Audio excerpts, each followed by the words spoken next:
Immortals Fenyx Rising, Legends of Zelda Breath of the Wild, and Genshin Impact are three games with some things in common. They have a bit of a similar feel to them. Both Genshin Impact and Immortals Fenyx Rising are clearly inspired by Zelda. And they're all pretty successful, but one is clearly more so than the others. Breath of the Wild won numerous awards when it first came out, so for other studios to find inspiration in it isn't strange at all.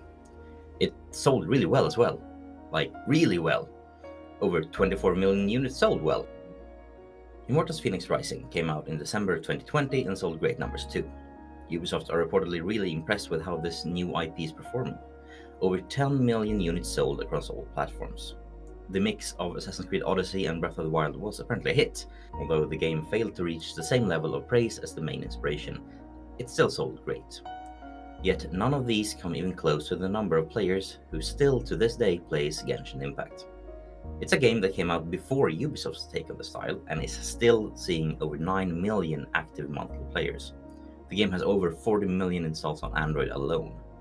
And it is, by all accounts, the worst game of the three. Granted, it's a good game, but simplified and with gacha mechanics. That's where you try your luck to get the random unlocks that you want by spending in-game currency or real money. Now, Immortals Rising also has a free demo to hook players, so it's not like the barrier of entry is that much bigger in reality for Ubisoft. I'd still imagine it generate a fair share of sales, but it's not free. You do need to buy it in order to play it. Breath of the Wild is the same, except it's a Nintendo game and thus almost never on sale, compared to Ubisoft's Immortals, which you can easily find at 50 or even 75% off regularly. Breath of the Wild is also only available on the Nintendo Switch, which of course limits it a bit further, whereas the others are available on most platforms, including cloud gaming for Immortals and mobile for Genshin. So how is it that, by the general consensus within the gaming community, the best game of them, with the most time to gather fans, is not the most successful in terms of both sales and players? Well, the reasons touched upon already sure plays a part. One is available on many platforms, and one is both that and free. But I think the main reason actually comes down to something in their design. I think it's all about accessibility. And not just features for those with disabilities, when and where to play it, or the price, but more importantly in the core design. In Genshin Impact, most quests are short. In an extended toilet break, you can finish a dungeon at the beginning of the game. Every detail is about ease of access. The controls are quite simplified. Movement, a normal attack, a special attack, and an ultimate ability. No fighting in the air, no combos or blocks to perfectly time. And I'm sure there's a lot more depth to it the further I progress, but Genshin is a game you can pick up for 5 minutes to accomplish something minor, or 5 hours and really binge. Now, I'm mainly a cloud gamer and a mobile gamer right now. Cloud for the longer sessions and mobile for the short ones. I have Immortals Fenyx Rising on Google Stadia, and I could, in theory, jump in on the toilet with my Razer Kishi or even the on-screen touch controllers. But even on a cloud platform with all the speed and power, it still takes a few minutes to just launch the game and get going. And with such a short session, I would never really accomplish anything, even with my Kishi or if I got the hang of the touch controls. It's simply not designed for it. Immortals is, in my opinion, the better game of the two. And while I'm yet to play Breath of the Wild, it'll have to wait until my son is older, as the parental controls on the Switch kinda sucks. More on that in my parental control review video.